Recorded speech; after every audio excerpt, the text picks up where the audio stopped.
Pessoal, bom dia ou meio boa tarde agora.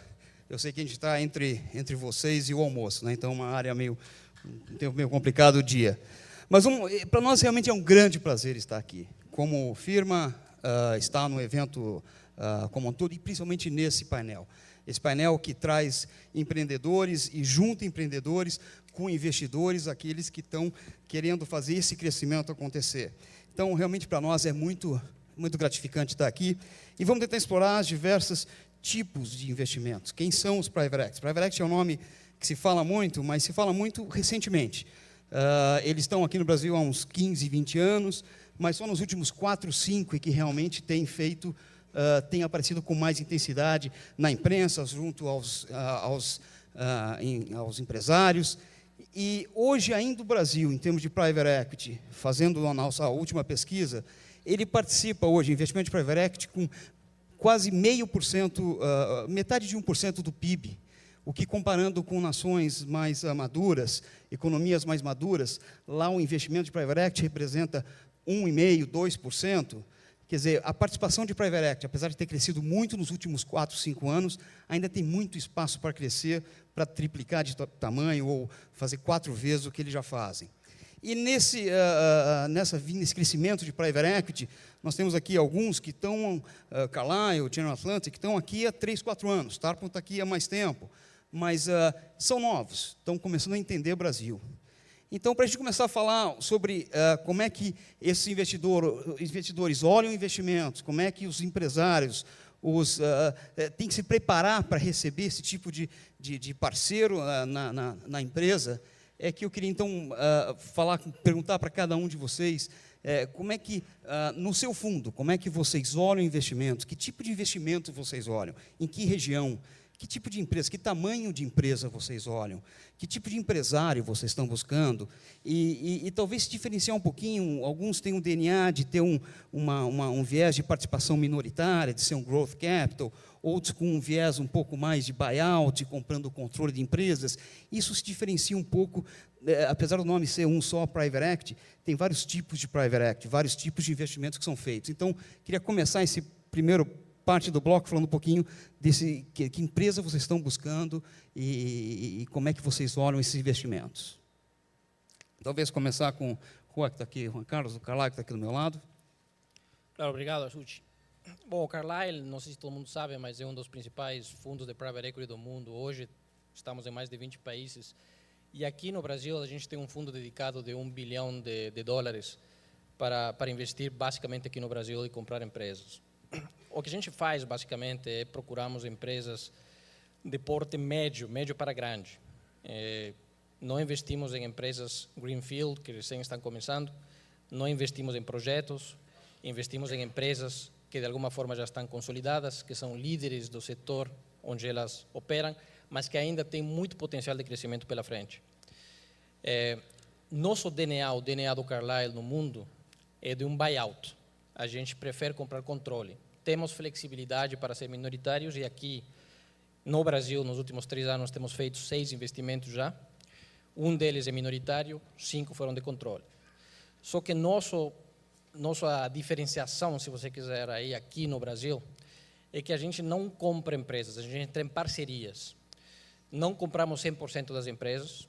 O que a gente procura realmente é comprar uma parcela majoritária da empresa, mas que o empreendedor ou a família dona da empresa fique com uma parcela importante dessa empresa. E a gente acredita muito dentro desse modelo. Então, o que a gente tem comprado entre 51% da empresa até 85% o máximo que a gente tem comprado das empresas. E dentro desse sentido, nosso fundo é um fundo generalista, ou seja, a gente não foca em um setor específico, a gente pode comprar em qualquer tipo de setor do mercado. Aqui no Brasil temos sido mais ativos na parte de consumo e varejo, especialmente do varejo especializado. Das 6 empresas que a gente tem, 4 delas estão diretamente relacionadas com consumo e varejo. E é um expertise, um know-how que a gente está desenvolvendo cada vez mais aqui no Brasil e a gente acredita muito no potencial e do crescimento desse setor aqui. Acreditamos muito no Brasil, acreditamos que é um bom momento para investir hoje no Brasil. Das 6 empresas, 4 a gente comprou neste último ano, então temos sido muito ativos, talvez um dos fundos de private equity mais ativos do mercado nos últimos meses. E, basicamente, o que a gente procura é potencial de crescimento e, dado o nosso modelo de parceria, precisamos muito identificar o empreendedor que tenha valores parecidos com o que a gente tem e que tenha uma visão do negócio que seja condizente com o que a gente tem. Então, parte importante do nosso modelo não é unicamente encontrar uma empresa adequada para investir, mas um sócio adequado para a gente empreender. Muito obrigado, Juan. E aí, passando, talvez, dar uma posição até um pouquinho diferente, enquanto Carlyle fala em buyout, em compra de controle em geral, não necessariamente todos os investimentos, fala um pouquinho com o General Atlantic. General Atlantic já é um fundo bem diferente, ele tem uma captação de fundos diferentes, então tem um viés de investimento, de tempo de investimento diferente de Carlyle, e também pelo DNA, com participações minoritárias. Aí, talvez, então, o Martin fala um pouquinho de como é que isso afeta a forma como ele vê as empresas e empresas onde ele pretende investir. Perfeito. Primeiro que nada, é um grande prazer estar aqui. Eu sou voluntário da Endeavor há 10 anos, e esse evento cada ano é melhor, e fico muito emocionado de ver a sala cheia e ver sendo transmitido pela internet. Acho que a Endeavor cresceu muito nos últimos 10 anos. Não é mais um venture, não é mais um growth equity, agora já está mais para uma Carlyle, já está num porte bem grande, bem maduro, e é muito orgulho ter sido parte por 10 anos dessa história. Eu comecei minha carreira como consultor, e toda pergunta você tem que pensar como uma matriz, não? Então, eu olho a matriz do private equity em três fases de baixo. Tem o venture capital, capital aventura, que financia business plans, empresas que têm capacidade de crescer 10 vezes por ano.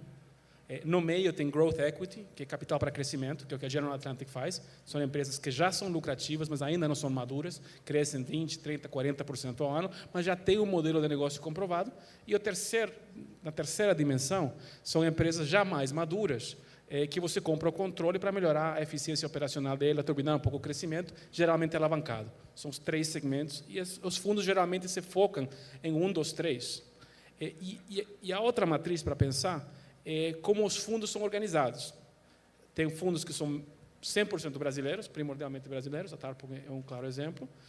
Tem fundos que são internacionais, porém com franquias regionais e fundos regionais, a Carlyle na América Latina é isso. E tem fundos que são absolutamente globais, que apesar de ter escritórios regionais, eles têm um único capital, que é o mesmo para todo mundo, e não tem pools de capital diferenciado para cada região. Então, eles são mais integrados globalmente. A General Atlantic é focada em empresas de crescimento e é uma empresa 100% global. Nós só temos um pool de capital, todos os investidores participam de todos os investimentos, e os executivos que trabalham no fundo ganham tanto.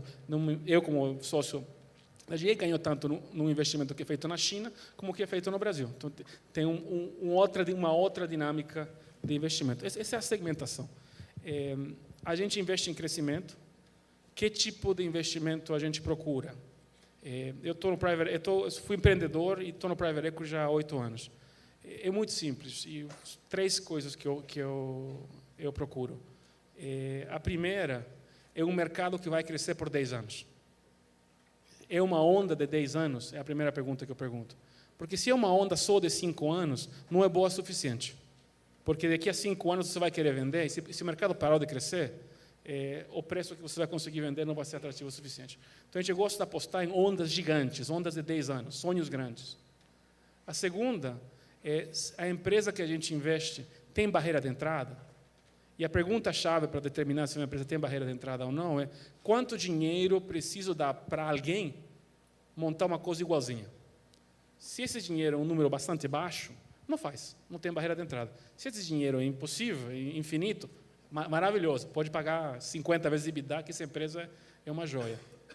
E o terceiro, que tem a ver com a pergunta dos fundos, se essa companhia combina comigo e com o meu fundo. Tem certas situações que um fundo brasileiro focado no Brasil tem muito mais para agregar. Tem certas situações que um buyout de controle, com toda a aparelhagem que ele traz, vai ter muito mais a agregar. E nessas situações, provavelmente, é melhor que esse outro fundo faça.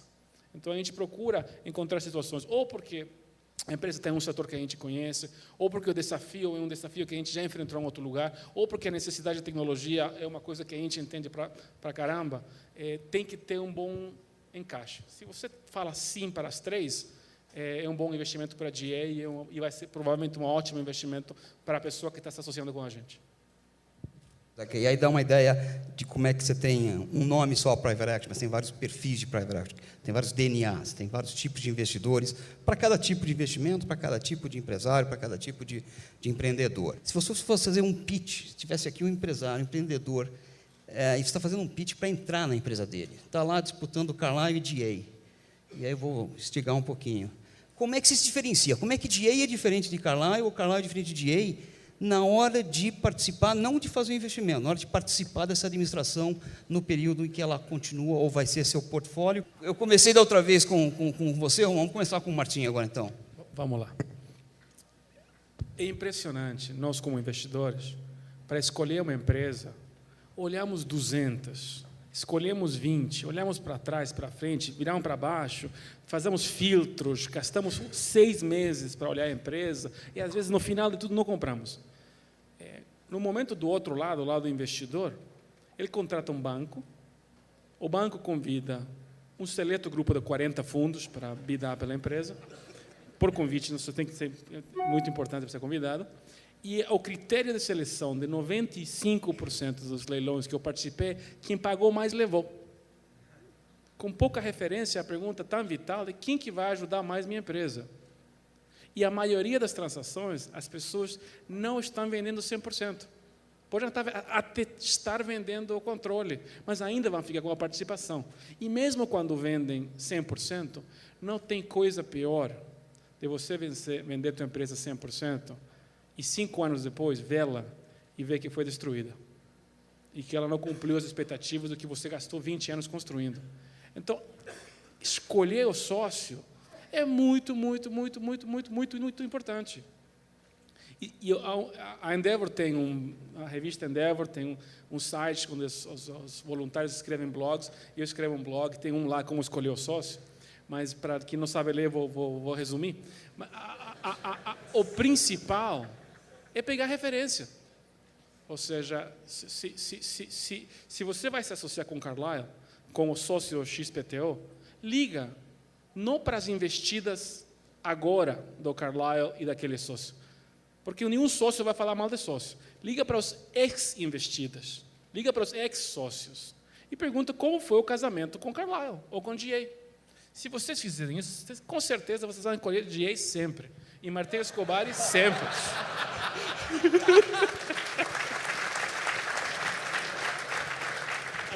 Mas é muito importante, é muito importante.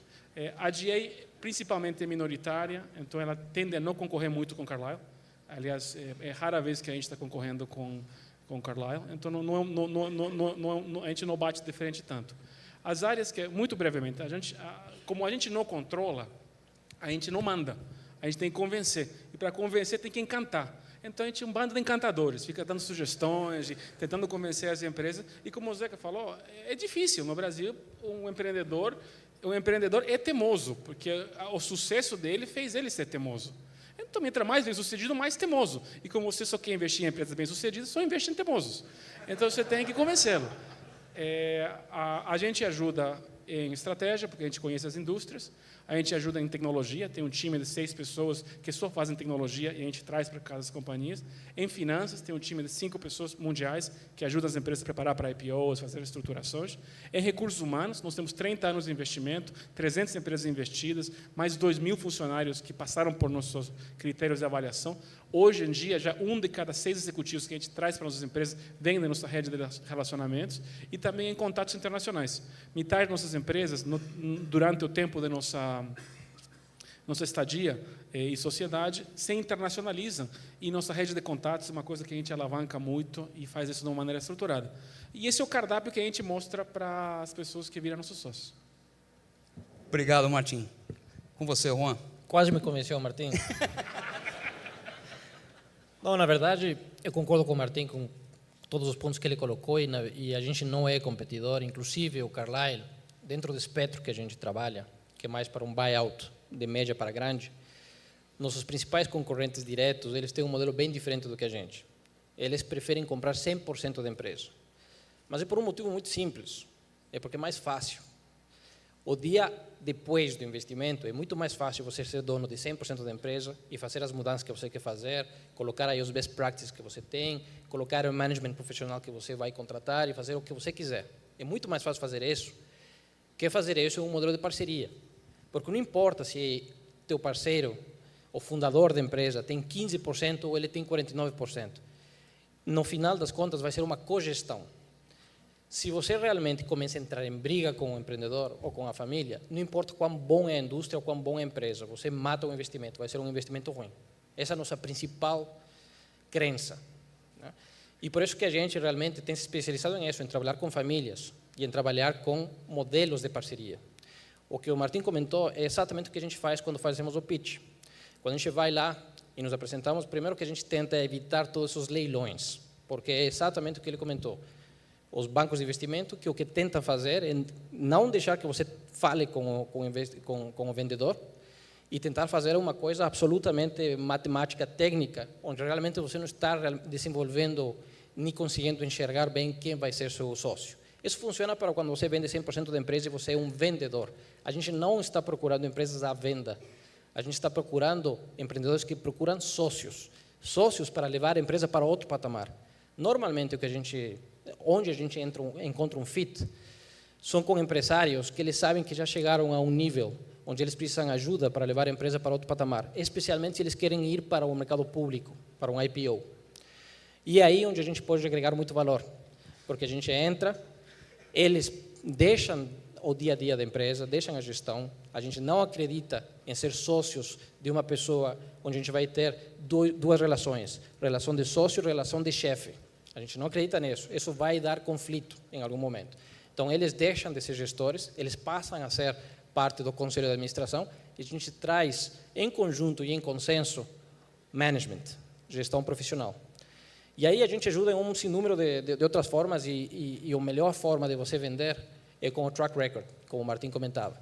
Com o track record do que você fez especificamente nas empresas, que aí você tem coisas técnicas, como a gente melhorou a precificação, por exemplo, da CVC, quando a gente comprou e aumentou 30% a margem em questões de 3 meses, ou a gente trouxe especialistas de empresas como Dunkin' Donuts, que a gente era dono lá nos Estados Unidos e que é uma empresa de franquias de café, e a gente trouxe isso para aqui e melhoramos a forma de selecionar os pontos da CVC e aumentamos de 300 para 800 pontos, todos de forma rentável, etc. Coisas técnicas, mas a parte mais difícil e a parte que não é muito técnica é a parte de governança e é a parte do relacionamento com teu sócio.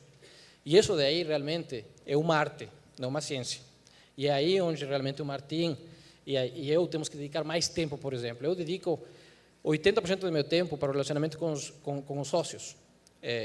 Todos os cafés da manhã da minha semana, realmente dedico a ter um café da manhã com um diferente sócio de nossas empresas, onde metade do tempo a gente fala de coisas sociais e a outra metade a gente fala sobre qualquer coisa sobre a empresa. No início do investimento, normalmente, são reclamações sobre management.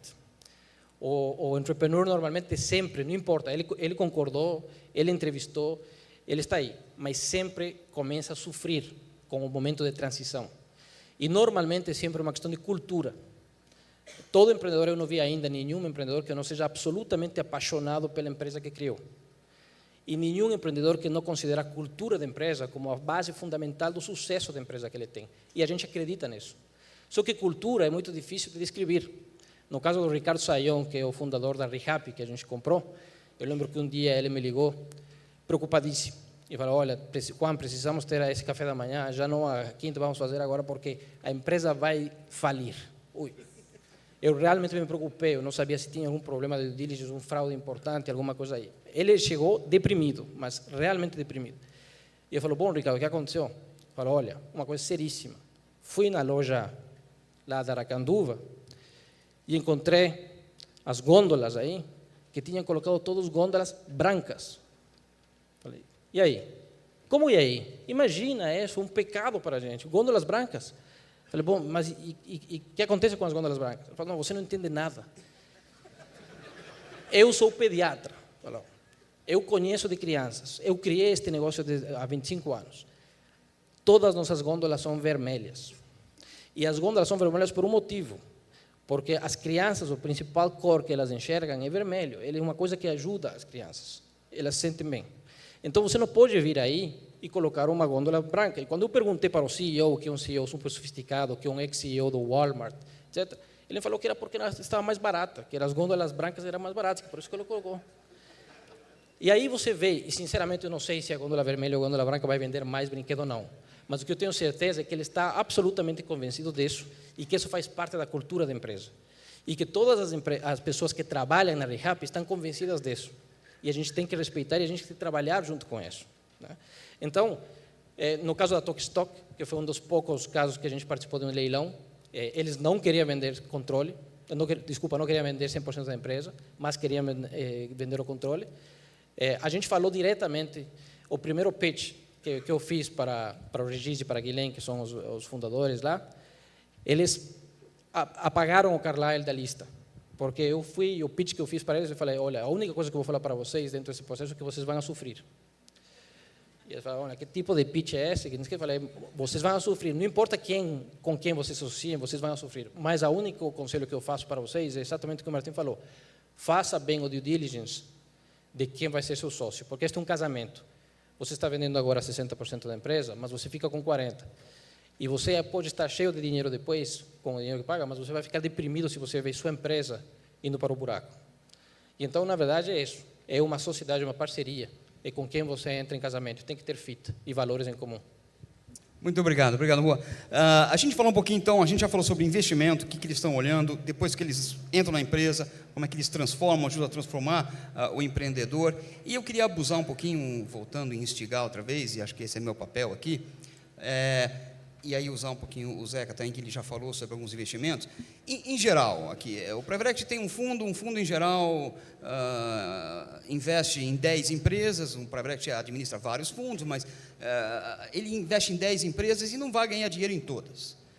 Se ele ganhar dinheiro em 6, 7, está ótimo, mas vai perder 3 ou 4. E é isso que eu queria instigar, eu queria ir no que ele perdeu, eu queria ir nos exemplos ruins, nos lessons learned, onde ele aprendeu em algum erro que ele tenha cometido, ou na fase de investimento, ou na fase já de administração, ou na saída do investimento, contar um pouco do caso de erro, e não para fazer fofoca de erro, porque errou, mas porque o empreendedor que está ouvindo quer entender onde ele pode ajudar, talvez o investidor financeiro, o sponsor financeiro, como é que ele pode ajudar a não incorrer nesse erro novamente. Então, eu queria usar um pouquinho da experiência de cada um de vocês em investimentos já feitos. E a gente sabe que investimentos, de novo, não todos dão certo, alguns dão errado, e muitos dão errado e acabam sendo, às vezes, tendo uma publicidade muito maior do que os que dão certo. E talvez sem citar nomes, se for o caso, mas aonde vocês errarem, como é que o empreendedor pode ajudar para que vocês não cometam novamente esse erro.